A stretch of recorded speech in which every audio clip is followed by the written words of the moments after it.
Le 29 décembre 2019, les 7 premiers patients atteints de pneumonie inexpliquée du marché du fruit de mer de Huanan à Wuhan ont été transférés à l'hôpital Jinintan. 4 jours plus tard, l'hôpital a installé un service spécial pour soigner les patients similaires. Face au nouveau coronavirus, Zhang Dingyu a immédiatement agi. Il a appelé tout le personnel hospitalier à annuler leur week-end pour défendre Wuhan et les Wuhanais. À l'approche de la fête du printemps, avec l'augmentation rapide du nombre de patients transférés, le service de soins intensifs est déjà saturé. Élargir la zone et traiter plus de patients étaient donc les principales tâches du travail de Zhang Dingyu. Face au virus, le traitement de Zhang Dingyu est très hardcore et il traite son corps de la même façon. En octobre 2018, Zhang Dingyu a été diagnostiqué avec la sclérose latérale amyotrophique, également appelée maladie de Charcot. Il s'agit d'une maladie rare qui n'a actuellement aucun remède.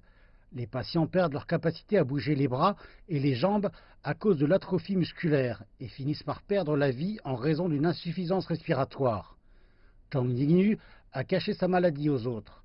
Ces jours-là, il devait porter un vêtement de protection pour entrer dans la salle des contagieux, mais il n'y arrivait pas et avait besoin d'un collègue pour l'aider. Malgré cela, il n'a parlé à personne de sa maladie. Avant l'arrivée du personnel supplémentaire, l'hôpital Jinintan comptait 600 membres du corps médical. Sous la direction de Zhang Dingyu, ils ont travaillé jour et nuit, sans relâche, pendant plus de 20 jours. Monsieur Zhang se couchait à 2 heures du matin et devait se lever à 4 heures pour faire face à diverses urgences. Le 27 janvier 2020, le Premier ministre chinois Li Keqiang s'est rendu à Wuhan et sa première destination, l'hôpital Jinintan, qui comptait le plus grand nombre de patients atteints du coronavirus. Cela a apporté un fort soutien à Zhang Dingyu, mais son secret a été finalement révélé. Ses collègues étaient inquiets pour sa santé, mais il a dit « Si mon corps me le permet, je peux encore travailler avec vous pendant 4 ans, c'est ce que j'espère. » Cependant, le destin s'est à nouveau joué de lui. Zhang Dingyu n'a jamais pensé qu'à ce moment-là, il aurait pu connaître la peur de perdre sa compagne. Sa femme travaille à l'hôpital numéro 4 de Wuhan et est aussi en première ligne pour lutter contre l'épidémie. Lorsque Zhang Dingyu a couru contre la montre pour soigner les patients, sa femme a été infectée par ce nouveau coronavirus. Zhang Dingyu s'est reproché et a estimé qu'il n'avait pas assumé ses responsabilités en tant que mari. Il combattait l'épidémie et sa femme a attrapé le virus.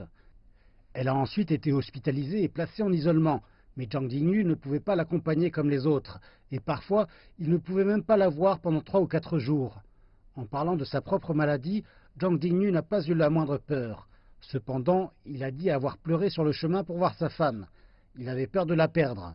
Heureusement, sa femme est finalement sortie guérie de l'hôpital.